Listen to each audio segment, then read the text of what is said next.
तो दोस्तों फिर से आपका स्वागत है PYQ ड्रिल्स यूट्यूब चैनल पर। आज हम देखेंगे numerical question problem of RAC means refrigeration and air conditioning. तो हमने इससे पहले भी कुछ क्वेश्चन प्रॉब्लम सॉल्व किए हैं RAC के। जो ये क्वेश्चन प्रॉब्लम थे इस क्वेश्चन सेट के 4th semester mechanical engineering refrigeration and air conditioning. तो हमने इससे पहले क्वेश्चन पेपर में जो क्वेश्चन जो है ये सॉल्व कर चुका है। A Carnot refrigerator working between temperature limit of -5 degree Celsius and 30 degree Celsius if its capacity is 5 TR calculate the COP of refrigerator and power required to run the compressor. ये 8 marks का question है, हम ये solve कर चुका है। मात्र 2 formula आपको लगाना है और ये क्वेश्चन आप बना सकते हैं। मात्र 8 नंबर आपको आराम से आप एग्जाम में गेन कर सकते हैं।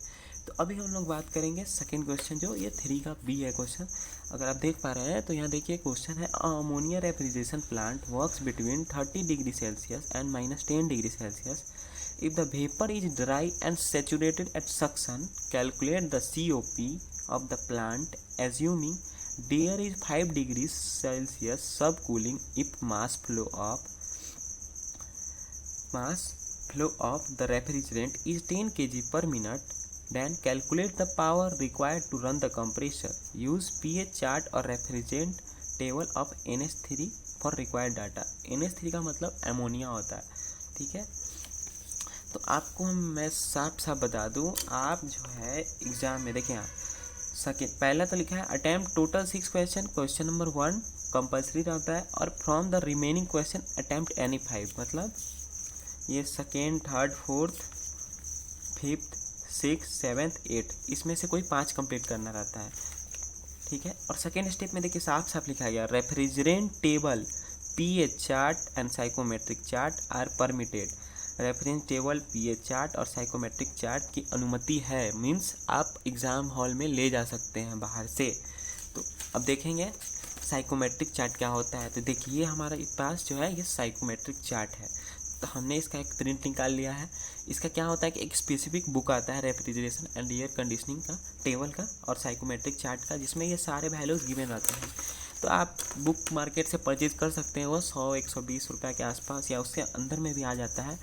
लेकिन हमें पूरा बुक की ज़रूरत नहीं है, तो हम अपने पास इसका प्रिंट आउट निकाल के रखे हैं जिसका ज़रूरत है। जैसे कि एक R12 चार्ट का ज़रूरत है, इस टाइप का क्वेश्चन आ गया तो ये इसका यूज करेंगे। इसमें जो वैल्यू है ये माइनस में गिवन है, और दूसरा ये भी R12 है, उसी का दूसरा पार्ट है और इसमें वैल्यू पॉजिटिव में दिया है टेम्परेचर डिग्री सेल्सियस। तो हमें ये दोनों टेबल का तो अभी यूज़ नहीं करना है, हमें यूज करना है। देखें यहाँ NH3 क्वेश्चन में क्या दिया था, NH3 क्वेश्चन में आप देखेंगे, देखिए यहाँ क्या लिया है refrigerant table of NH3 for required data, मतलब जो हमें डाटा लेना है वो NH3 टेबल से लेना है। तो हमारे पास आप देख पा रहे हैं कि NH3 का टेबल है, properties of saturated liquid and saturated vapour R717 ammonia NH3। तो हमें इस चार्ट को देखकर यहाँ से वैल्यू लेना है और इस क्वेश्चन को सॉल्व करना है। मैं इस जो ये मेरे पास PDF आप देख रहे हैं, पेज देख रहे हैं टेबल का, मैं डिस्क्रिप्शन में लिंक डाल दूंगा, आप टेंशन मत लीजिए, आप वहाँ से डाउनलोड करके प्रिंट आउट निकाल सकते हैं। मैं ये दोनों चार्ट का, इसका साइकोमेट्रिक चार्ट, ये वाले चार्ट का और ये सब चार्ट का मैं ग्रुप में डिस्क्रिप्शन में लिंक डाल दूँगा, आप वहाँ से डाउनलोड कर सकते हैं। कोई भी चार्ज नहीं है, फ्री ऑफ कॉस्ट है। तो चलिए अब हम शुरू करते हैं क्वेश्चन को।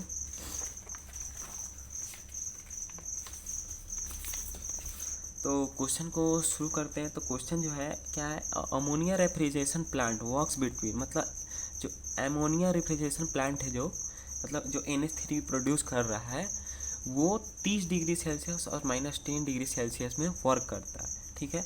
If the vapour is dry and saturated at suction then calculate करना है COP, मतलब कोएफिशिएंट ऑफ परफॉर्मेंस, उसका जो परफॉर्मेंस है उसको कैलकुलेट करना है। Plant assuming there is 5 degree Celsius sub cooling, यहाँ 5 डिग्री सेल्सियस जो है वो सब कूलिंग है। और देखिए यहाँ if mass flow of the refrigerant is 10 kg पर मिनट, मतलब जो मास फ्लो ऑफ रेफ्रिजरेंट है वो 10 kg पर मिनट गिवन है क्वेश्चन। फिर हमें कैलकुलेट करना है, then calculate the power required to run the compressor, जो कंप्रेसर वहाँ पे यूज़ किया जाए, जैसे हम लोग के घर में फ्रिज यूज़ करते हैं तो उसमें एक कंप्रेसर लगा होता है ना, आप पीछे देखेंगे ब्लैक कलर का कंप्रेसर होता है, उसमें एक लिक्विड भरा जाता है, वो हल्का आवाज़ भी करता है। अगर आप घर में गैस किए होंगे, जब आपका फ्रिज रन करते रहता है तो थोड़ा बैकग्राउंड में नॉइज़ ही आता है। तो ऐसे ही यहाँ पे भी एक कंप्रेसर है, power required to run the compressor, तो उसे हमें फाइंड करना है और COP फाइंड करना है। तो अभी हमें यूज करना है यूज़ pH चार्ट और refrigerant table of NH3 for required. मतलब कुछ डाटा जो है हमें टेबल से लेना पड़ेगा, तो हम इस क्वेश्चन को सॉल्व कर पाएंगे। तो आइए चलिए हम सॉल्व करते हैं इस क्वेश्चन को। तो सबसे पहले फर्स्ट का जो भी क्वेश्चन में दिया है गिवन, उसे लिखेंगे।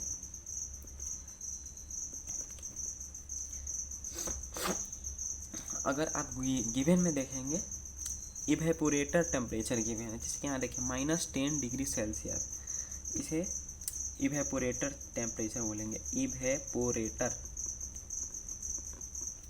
टेम्परेचर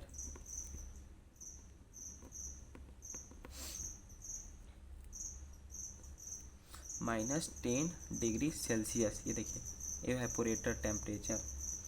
फिर कंडेंसर टेम्परेचर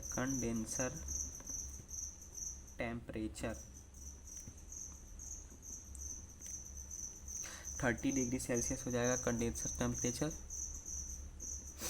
आपको देखिए नॉर्मल सा याद रखने का ट्रिक, अगर यहाँ देखिए दो वैल्यू जैसे 30 एंड -10 डिग्री सेल्सियस साथ में दिया गया, ठीक है, तो जो प्लस में वैल्यू हो उसे कंडेंसर टेम्परेचर, जो माइनस में हो वो इवेपोरेटर टेम्परेचर। बस थोड़ा सा मतलब कुछ लॉजिक लगाइए कि हाँ, इससे आप ये चीज़ याद रख सकते हैं। जैसे कि ये पॉजिटिव में है तो इसे कंडेंसर टेम्परेचर से याद रखिए, ये निगेटिव में है तो इवेपोरेटर टेम्परेचर से अभी याद कर सकते हैं। फिर देखेंगे यहाँ पे देखिए plant assuming there is 5 degree sub cooling जो है वो 5 डिग्री सेल्सियस, तो इसे लिख लेंगे sub cooling equal to 5 degree Celsius. तो 5 डिग्री सेल्सियस है, तो इसको थोड़ा सा टेम्परेचर को जो है अभी कैलकुलेट करेंगे, तो इसके कैलकुलेट इधर करते हैं। सब कूल्ड टेम्परेचर में मैं शॉर्ट में लिख रहा हूँ टेम्प 30 - 5, जो ये कंडेंसर टेम्परेचर है इसे 30 और ये -5 कर रहे, तो ये 25 डिग्री सेल्सियस हो गया। अब देखिए हमें क्वेश्चन में मास फ्लो रेट गिवन है। Mass flow of the refrigerant is 10 kg पर मिनट। मास फ्लो रेट, इसको जो है डिनोट m के ऊपर थोड़ा छोटा सा डॉट लगा के डिनोट करते हैं, तो ये 10 kg पर मिनट है, तो इसे जो है हम कन्वर्ट करेंगे 10 kg पर सेकेंड। ओके, तो इसे कैलकुलेट करने के लिए 10/60 करना पड़ेगा। 1 मिनट में 60 सेकेंड, तो यहाँ 10/60 करेंगे, तो कैलकुलेट कर लेते हैं। 10/60 आ गया 0.1666 समथिंग आ रहा है, तो अप्रॉक्स में हम लोग इसे 0.1667 kg पर सेकेंड ले रहे हैं। ओके, अब यहाँ पे देखिए रेफ्रिजरेंट लिख के बताएंगे कि हम कौन सा टेबल यूज कर रहे हैं। अमोनिया, ये अमोनिया रेफ्रिजरेंट यहाँ पे यूज कर रहे हैं NH3। अब यहाँ पे ये भी बताया गया है ड्राई एंड सैचुरेटेड, है ना। If the vapour is dry and saturated at suction, तो लिख लेते हैं dry and saturated vapour at compressor inlet. तो यहाँ x = 1 एट -10 डिग्री सेल्सियस। यहाँ ये बोल रहा है dry and saturated vapour eight compression inlet, जो मतलब जहाँ कंप्रेस होगा वो मतलब जो रेफ्रिजरेंट है वहाँ पे x = 1 एट -10 डिग्री सेल्सियस होगा। ये 10 डिग्री सेल्सियस जो है इवेपोरेटर टेम्परेचर है। तो अब हम लोग टेबल को देखकर -10 डिग्री सेल्सियस पे फाइंड करेंगे एच जी। एच जी का मतलब वेपर, इंथैल्पी वेपर। देखिए यहाँ एच जी की पेन है, H F, H G, S F, S G, C L, C G, metre cube पर K G, pressure bar, temperature degree Celsius. तो इसे देखकर हमें इससे यहाँ से वैल्यू उठाना है। तो सबसे पहले एट -10 डिग्री सेल्सियस देखेंगे। -10 डिग्री सेल्सियस पे अगर हम लोग देखेंगे, यहाँ से हमें एच जी का वैल्यू फाइंड करना है, एच जी का। तो आप टेबल में देखेंगे, यहाँ पे देखिए, यहाँ 0 से स्टार्ट है, माइनस माइनस माइनस माइनस करके। तो यहाँ पे आप देखेंगे -10 है, और यहाँ से एच जी वेपर का वैल्यू फाइंड करना। तो यहाँ से देखिए ये जो वैल्यू है एच जी का, इसको नोट करेंगे। तो एच जी इक्वल टू 1450.42, यही गिवन है। देखिए 1450.42 वैल्यू गिवन है, किलो जूल पर केजी। अब जो है 30 डिग्री सेल्सियस पे देखेंगे, एट 30 डिग्री सेल्सियस, ये है ना 30 डिग्री सेल्सियस। देखिए इस वाले फर्स्ट पेज में देखेंगे आप सही से, तो यहाँ पे देखेंगे नीचे 18 तक ही वैल्यू गिवन है। हमने डिस्क्रिप्शन में 4 पेज का पीडीएफ लगाया है, और साइकोमेट्रिक चार्ट का अलग पीडीएफ है, तो आप दोनों को डाउनलोड कर लेना। और देखिए नेक्स्ट पेज में आप देखेंगे, तो इसमें देखिए 90 तक वैल्यू गिवन है, 90 तक। यहाँ पे सारी वैल्यू जो है ये प्लस में है, 20, 22, 24, 26, 28, 30। देखिए यहाँ 30 गिवन है, तो यहाँ से 30 का वैल्यू हम लोग अभी फाइंड करेंगे।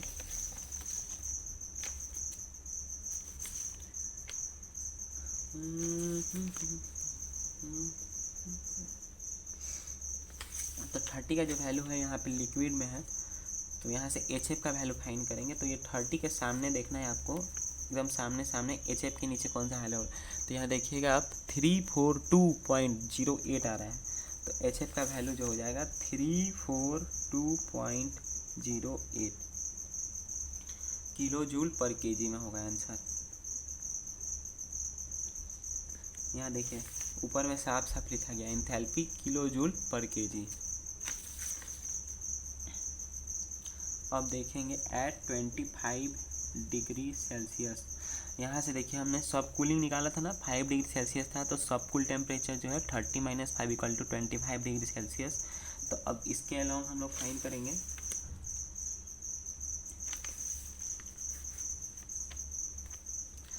अब देखिए यहाँ पे 24 का वैल्यू गिवन है, 26 का वैल्यू गिवन है, लेकिन 25 का तो वैल्यू गिवन है ही नहीं, तो कैसे निकालेंगे हम लोग, तो उसी को अब देखेंगे।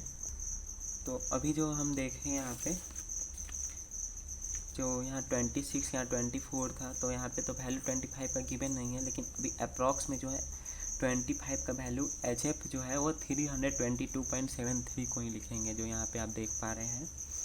तो यहाँ देखेंगे 25 डिग्री सेल्सियस के पास H F equal to 322.73 kilo joule पर केजी। ठीक है, अब फिर से एक बार एट 30 डिग्री सेल्सियस पे फाइंड करेंगे। ये जो 30 डिग्री सेल्सियस पे फाइंड करेंगे, ये हम लोग एच जी फाइंड करेंगे, मतलब वेपर फाइंड करेंगे। इससे पहले वाले में हम लोग लिक्विड फाइंड किए थे, जो यहाँ पे लिक्विड का वैल्यू है एच एफ लिक्विड, और अब फाइंड करेंगे एच जी। तो अभी 30 के सामने देखिए यहाँ 1485.93 है ना, 1485.93। तो यहाँ पे एच जी का वैल्यू हो जाएगा 1485.93 किलो जूल पर केजी। तो हमने ये वैल्यू निकाल लिया है। अब ये बस ये इतना 4 वैल्यू जो है ये टेबल को देखकर आपको फाइंड करना था, जो हमने फाइंड कर लिया है और यहाँ पे लिख लिया है। अब जो है बस सिर्फ फार्मूला लगाना है और आंसर निकालना है, और 8 मार्क्स एग्जाम में गेन करना है। तो सबसे पहले हम कैलकुलेट करेंगे COP। देखिए calculate the COP of the plant assuming there is 5 degree Celsius. तो सबसे पहले COP कैलकुलेट करेंगे। तो हम अभी यहाँ पे COP कैलकुलेट करते हैं। COP equal to refrigeration effect refrigeration effect upon work input.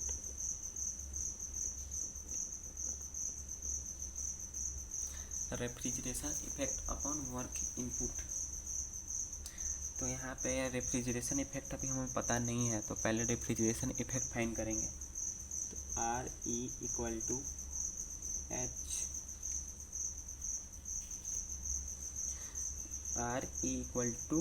H1। H1 जो है हम मतलब यहाँ Hg देखिए ये वैल्यू जो है Hg, इसको क्या है कि थोड़ा सा कंफ्यूजन ना हो, जैसे कि HF दो टर्म है और यहाँ Hg दो टर्म है, तो इसे क्या करेंगे H1 H2 करके मान लेंगे। तो ये H1 है, ये वैल्यू जो है H1, फिर एट 30 डिग्री सेल्सियस ये HF ही रहेगा, एट 25 डिग्री सेल्सियस ये भी ये H3 इक्वल टू HF ले रहे हैं, और ये H2 इक्वल टू Hg। इसे मान लीजिए जैसे कि देखिए यहाँ Hg है, HF है, Hg है, तो ये थोड़ा कन्फ्यूज़न ना हो, इसलिए इस वाले को H1, इस वाले को H3 equal to HF, H2 equal to HF। तो यहाँ पे क्या करेंगे Hg को H1 माइनस H3 करेंगे। H1 मतलब ये वाला वैल्यू 1450.42 माइनस H3 का वैल्यू क्या है, ये 322.73। आइए अब इसे कैलकुलेट कर लेते हैं। 1450.42 माइनस 322.73। देखिए कैलकुलेट करने पे 1127.69 किलो जूल पर केजी आ रहा है। 1127.69 किलो जूल पर केजी। देखिए COP के लिए ये पहले फाइंड करना था रेफ्रिजरेशन इफेक्ट, तो हमने रेफ्रिजरेशन इफेक्ट फाइंड किया। अब जो है वर्क इनपुट फाइंड करेंगे। तो वर्क इनपुट फाइंड करने के लिए H1 माइनस H2 करना होगा। सॉरी H1 माइनस H2 नहीं, H2 माइनस H1। तो H2 देखेंगे, हमने इसे माना है H2 इक्वल टू Hg। तो 1485.93 माइनस H1 का वैल्यू 1450.42। अब इसे कैलकुलेट कर लेंगे नॉर्मल से कैलकुलेटर में। 1485.93 माइनस 1450.93। सॉरी एक ही वैल्यू को मैं दो बार कैलकुलेट कर गया। 1485.93 माइनस 1450.42 आ गया 35.51 किलो जूल पर केजी। अब देखिए हमें COP फाइंड करना और हमें ये फाइंड है पता चल गया, रेफ्रिजरेशन इफेक्ट वर्क इनपुट पता चल गया है। अब डायरेक्ट हम फार्मूला में डालेंगे और सॉल्व कर लेंगे। COP इक्वल टू देखिए रेफ्रिजरेशन इफेक्ट 1127 आया, 1.27.69 अपॉन वर्क इनपुट जो है 35.51 आ गया है। अब इसे नॉर्मल कैलकुलेटर में कैलकुलेट करेंगे। 1127.69। हाँ एक और ये बात, आप एग्ज़ाम में ये कैलकुलेटर ले जा सकते हैं। ओके, कैलकुलेटर अलाउ होता है इंजीनियरिंग एग्ज़ाम में, आप ले जा सकते हैं, कोई दिक्कत नहीं है। डिवाइड 35.51, ये आंसर आ गया 31.75। इतना लंबा आ रहा है पॉइंट के बाद, देखिए 7569 इतना आ रहा है, तो हम इसे 75 को अब 76 ले लेंगे अप्रॉक्स में, मतलब ये वैल्यू को इतना को 76 ले लिया, 31.76। तो ये हमारा COP फाइंड हो गया। एक चीज़ तो फाइंड हो गया, हमने COP तो फाइंड कर लिया। अब जो है calculate the power required to run the compressor find करना है। तो अब हम लोग देखेंगे पावर कैसे कैलकुलेट करने का है। तो पावर कैलकुलेट करने के लिए यहाँ लिख लेते हैं पावर रिक्वायर्ड। यहाँ पावर कैलकुलेट कर रहे हैं तो पावर को यहाँ पे W से डिनोट कर रहे हैं, M into H2 minus H1। ठीक है, तो यहाँ जो W है ये पावर रिक्वायर्ड के लिए यहाँ W से डिनोट किया गया है, और यहाँ M जो है और उसके ऊपर डॉट है ये मास फ्लो रेट है। देखिए हमने यहाँ पे मास फ्लो रेट का वैल्यू यहाँ से कहाँ गया, यहाँ देखिए, यहाँ से मास फ्लो रेट का वैल्यू यहाँ से उठा कर हमने यहाँ फाइंड किया और उसे सेकेंड में कैलकुलेट किया। तो इसमें वैल्यू पुट करेंगे तो देखिए 0.1667 आ गया है। 0.1667 इंटू H2 का वैल्यू जो है 1485.93 माइनस H1 1450.42। अब इसे हम लोग कैलकुलेट करेंगे। अब याद रखिए इस टाइप का क्वेश्चन है तो आपको डायरेक्ट कैलकुलेटर में कैलकुलेट नहीं करना है। जैसे ये वैल्यू रख लीजिए, जैसे मैं बता 0.1667 इंटू, अभी एक सोचेंगे कि 1485.93 माइनस 1450.42 कर ले ऐसे, तो ऐसे नहीं करना है, ये गलत होगा, आंसर गलत आएगा। तो मैं आपको पहले बताता हूँ, स्टेप बाय स्टेप करना है। आप अगर 10th से पहले पढ़े होंगे तो एक बोर्ड मास नामक प्राणी होता था, जिसे B से ब्रैकेट, O से ऑफ, D से डिवाइड, A से एडिशन, S से सब्सट्रैक्शन, ये बोर्ड मास होता था। ठीक है, तो उसी को यूज करके यहाँ पे भी यूज़ करना है। तो सबसे पहले ब्रैकेट का काम, B से ब्रैकेट, ओके, तो पहले ब्रैकेट का काम करेंगे। ये मैं ऊपर यहाँ लिख देता हूँ बोर्ड मास। ये ज़रूर याद रखिएगा इस टाइप का क्वेश्चन सॉल्व करने के लिए। अगर आप अलजेब्रा सॉल्व किए होंगे क्लास 10th में, 9th में, तो ये फार्मूला ज़रूर पढ़े होंगे। बोर्ड मास या ब्रैकेट वाला कोई भी क्वेश्चन सॉल्व किए होंगे मैथ्स का, तो B से ब्रैकेट होता है, तो पहले हम ब्रैकेट का काम करेंगे। तो 1485.93 माइनस 1450.42, 35.51 आ गया। तो ये जो वैल्यू है इसे हम नीचे लिख लेंगे जैसे है वैसे, इनटू, अब ब्रैकेट को सॉल्व किए, अब देखिए 35.51। अब ये है जो आंसर है। अब इसे मल्टीप्लिकेशन करेंगे। देखिए बोर्ड B से ब्रैकेट था, O से ऑफ, D से डिवाइड, M से मल्टीप्लाई होता है, तो यहाँ ना डिवाइड है तो अब मल्टीप्लाई का काम करेंगे। तो मल्टीप्लिकेशन, तो 0.1667 इंटू 35.51, ये आ गया 5.91। 5.91 है तो अप्रॉक्स में हम 92 ले रहे हैं। ये आंसर आ गया किलो वाट। ठीक है, ये W से डिनोट कर दिए। एक आंसर हमें ये फाइंड करना था और एक ये फाइंड करना था, और हमने 8 मार्क्स का क्वेश्चन सॉल्व कर लिया है। अगर ये एग्ज़ाम में सॉल्व करते हैं तो 8 मार्क्स कोई नहीं ले जा सकता है। देखिए COP फाइंड करना था, COP फाइंड कर लिए। पावर रिक्वायर्ड करना था, जो कितना रन, ये जो कंप्रेसर रन करने में पावर लगेगा वो 5.92 किलोवाट लगेगा।